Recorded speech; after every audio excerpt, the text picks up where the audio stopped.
राधे राधे। आप सभी भक्तों का स्वागत है इस दिव्य और प्रेरणादायक प्रवचन में। आज हम लेकर आए हैं स्वामी प्रेमानंद जी महाराज का अद्भुत ज्ञान और एक सरल उपाय जो आपके जीवन को दैवी संपत्ति से परिपूर्ण कर सकता है।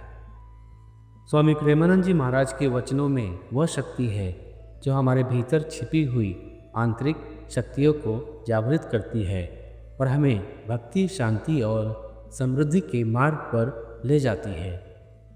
आज के इस विशेष प्रवचन में महाराज जी हमें बताएंगे एक ऐसा सरल उपाय जो न केवल हमारी साधना को सिद्ध करेगा बल्कि हमारे जीवन में दैवी कृपा और अद्भुत संपत्ति भी लेकर आएगा।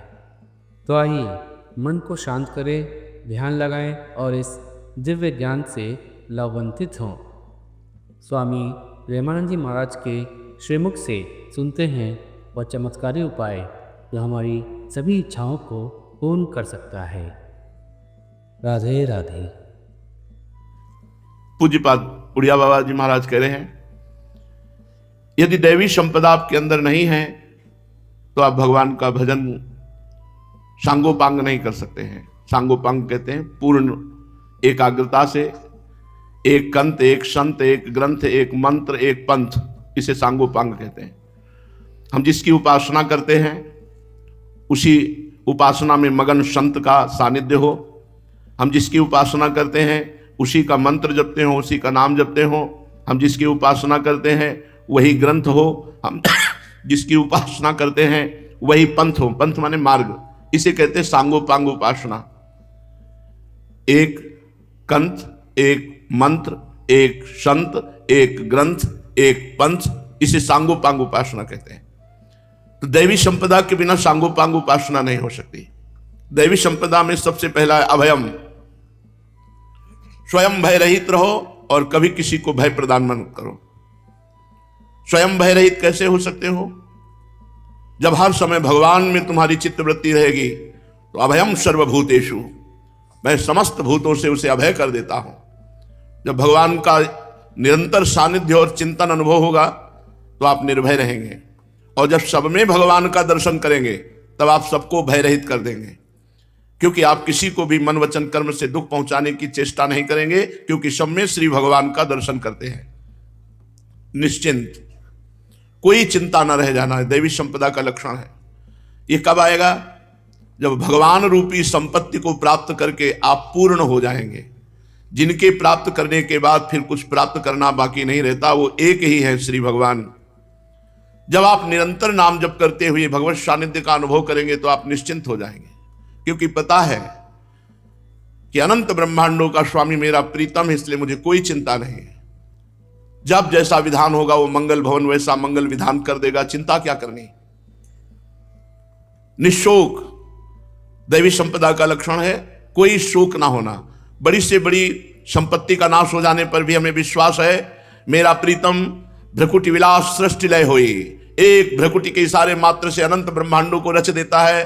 तो हमारे पास जो संपत्ति है नष्ट हो गई तो क्या हुआ, वो और रच देगा हमारे लिए। निश्चिंत, निशोक। श्री नामदेव जी महाराज की कुटिया में आग लगी, वो कहीं भगवान के कीर्तन में मगन थे। दौड़ करके गांव वाले लोगों ने बहुत सी वस्तुएं सेवा की निकाली और नामदेव जी महाराज को सूचना दी कि आपकी कुटिया में आग लग गई। वो वहां गए तो देखा कंबल आदि वस्तुएं बाहर निकाल ली। अरे उन्होंने कहा भगवान अग्नि रूप में आए हैं, उनका स्वागत करना चाहिए, तुमने उनके मुख से क्यों छीन लिया? सब उठा करके आग में झोंक दिया। निशोक। गांव वाले कुछ लोग नाराज भी हुए कि इतनी मेहनत करके वस्तुएं निकाली फिर भी डाल दिया है, कैसे बावरे हैं। सब खत्म हो गया। अर्धरात्रि में भीषण सा ठंडी का समय वहीं लेट गए। भगवान विट्ठल भगवान गरुड़ जी को आदेश किया, प्रकृति की सुंदर सुंदर सुगंधित लताएं, पुष्प, पत्ते एकत्रित किए। गरुड़ जी को कितना समय लगता है?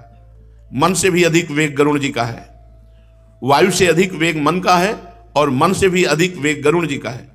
थोड़ी ही देर में रुक्मिणी जी और भगवान विट्ठल द्वारिकाधीश बहुत सुंदर पर्णकुटी तैयार की, जिससे योजनों सुगंध जा रही थी, और सुंदर अपनी पीतांबर को उनके ऊपर उड़ा दिया, आराम से सो गए। गांव के लोग जगे तो सुगंध से खिंचे हुए चले आए, देखा बहुत सुंदर पर्णकुटी।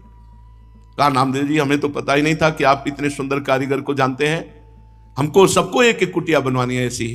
तो उनका सब अपने अपने घर में आग लगा दो और सब कुछ जला दो और फिर आप उस आग की राख में आराम से सो बना देगा। कहां संसार की आसक्ति वाले ऐसा कर सकते हैं? नहीं, भक्त निश्चिंत होता है, जो है भी वो भी स्वाहा, क्योंकि उसको पता है मेरा स्वामी एक क्षण में अनंत ब्रह्मांडों का सृजन करता है। इसलिए निशोक और दया, समस्त भूतों पर दया, दया सर्वभूतेषु, समस्त प्राणियों पर दया का भाव, करुणा का भाव, ये देवी संपदा है। पूज्य बाबा कह रहे हैं दया का स्वरूप ही है किसी के भी दुख को देख करके अपने जैसा दुख मानना। गोस्वामी तुलसीदास जी ने संत हृदय को लिखना चाहा तो लिखा, संत हृदय नवनीत समाना। संत का हृदय मक्खन के समान होता है, कोमल।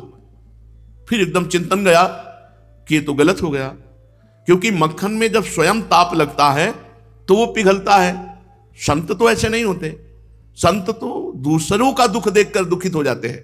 तब लिखा, संत हृदय नवनीत समाना, कहा कविन पर कहीं न जाना, निज परिताप द्रवई नवनीता, पर दुख द्रवई सुसंत पुनीता।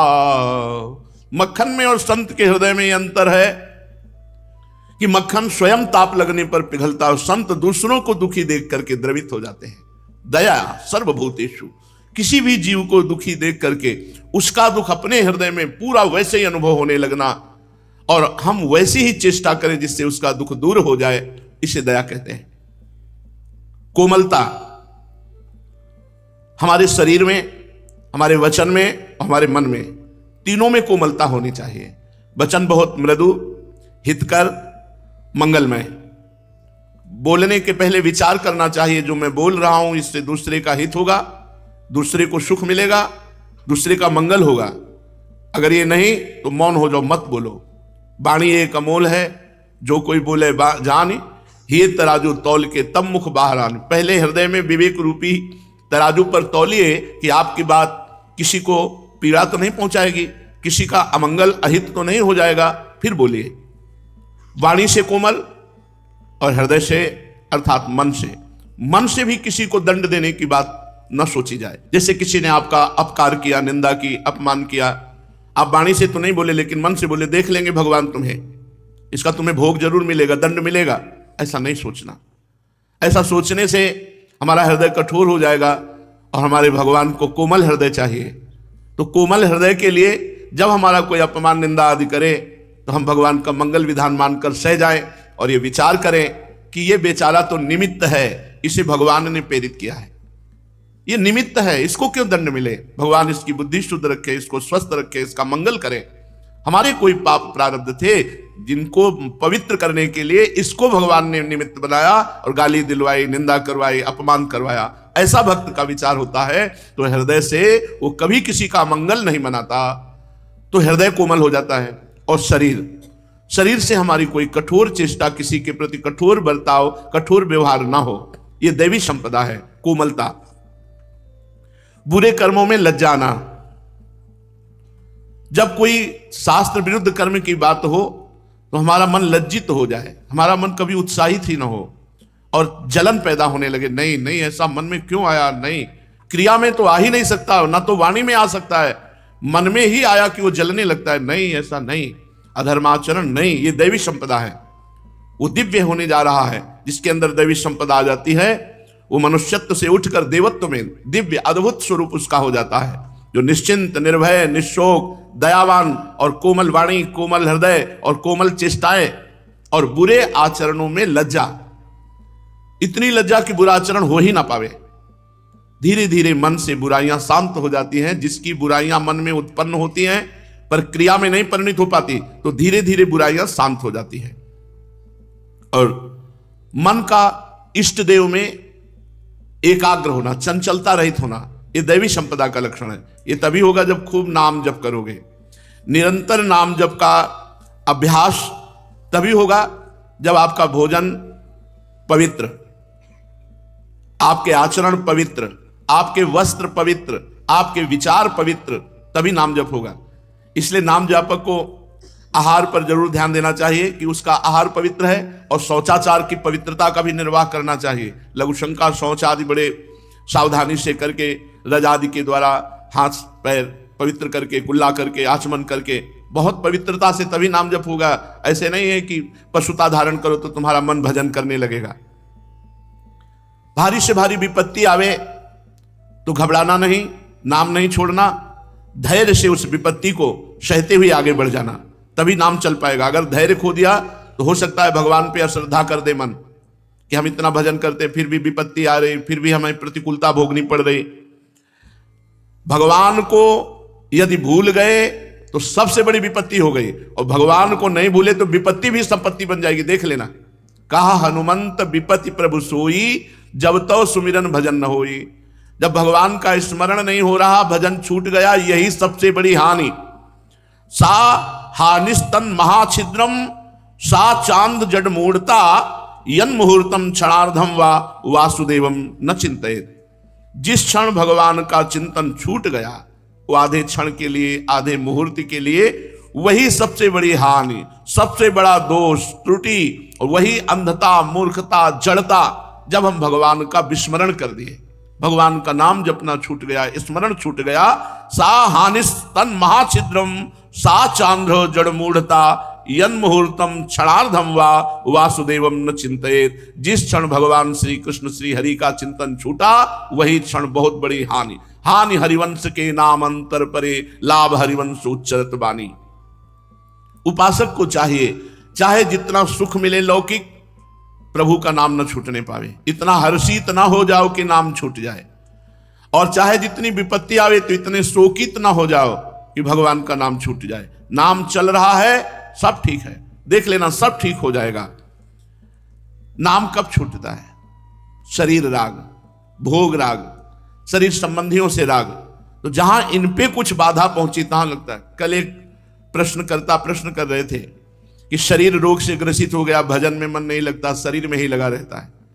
तो तुम्हें यह पता नहीं कि शरीर छूटेगा, आज नहीं तो कल मरोगे, तो शरीर को क्यों पकड़े बैठे हो? ये शरीर तुम नहीं हो। क्या है शरीर? देहे स्थिमान चिरुधिरे भिमतिम त्यजत्वम, जाया सुतादिषु सदा ममतां विमुंच, पश्यानिशं जगदिदं क्षणभंग निष्ठम, वैराग्य राग रसिको भव भक्ति निष्ठा। ये देह है क्या? देहस्थि मांस रुधिरे विमतिम त्यजत्वम। इसमें हड्डियों का ढांचा बंधा है, उसमें मान तत्व पाए, नस नाड़ियों में रक्त प्रवाह हो रहा है, ऊपर से चमड़ी लगी है, मलमूत्र के यहां ढेर लगे हैं, मूत्राश्रय, मलाशय। तुम थोड़ी हो ये तुम्हारी सवारी है भगवत प्राप्ति के लिए, भगवत यात्रा के लिए।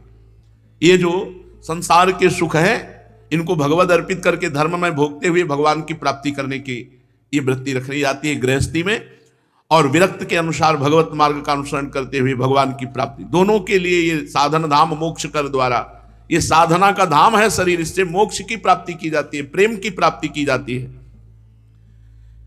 ये मति त्याग दो कि मैं शरीर हूं, ये हड्डी मांस रुधिर से भरे हुए देह में अभिमान छोड़ दो कि मैं शरीर हूं। स्त्री पुत्रादि की ममता का सर्वथा त्याग कर दो, उनसे प्रेम करो, ममता नहीं, प्रेम करो भगवत भाव से। सब में भगवान विराजमान है। ये शरीर क्षण भंगुर है, कभी भी नष्ट हो सकता है। ऐसा विचार करके शरीर और संसार से वैराग्यवान होकर भक्ति निष्ठा में युक्त हो जाओ और निरंतर श्री भगवान का सुमिरन करो। राधे राधे। भक्तजन, आज के इस दिव्य प्रवचन में स्वामी प्रेमानंद जी महाराज ने हमें दैवी संपत्ति को प्राप्त करने का एक सरल और चमत्कारी उपाय बताया। यह उपाय न केवल हमारी आध्यात्मिक ऊर्जा को बढ़ाएगा, बल्कि हमारे जीवन में सुख, शांति और समृद्धि भी लेकर आएगा। अब यह हमारा कर्तव्य है कि हम महाराज जी के बताए गए मार्ग का अनुसरण करें और अपने जीवन को देवी कृपा से भरपूर करें। याद रखें, श्रद्धा और समर्पण की वह चाबी है जो हमें सफलता के द्वार तक ले जाती है। आप सभी से निवेदन है कि इस दिव्य ज्ञान को अपने मित्रों और परिवारजनों से साथ हमेशा साझा करें ताकि वे भी इस चमत्कारी उपाय से लाभान्वित हो सके। स्वामी प्रेमानंद जी महाराज के और भी प्रेरणादायक प्रवचन सुनने के लिए हमारे चैनल को सब्सक्राइब करें, वीडियो को लाइक करें और अपने भावनाएं कमेंट में ज़रूर हमें बताएं। फिर मिलेंगे अगले प्रवचन में एक नई ऊर्जा और एक नए संदेश के साथ। तब तक के लिए भक्त में लीन रहें और देवी कृपा का आनंद लें और बोलते रहें राधे राधे।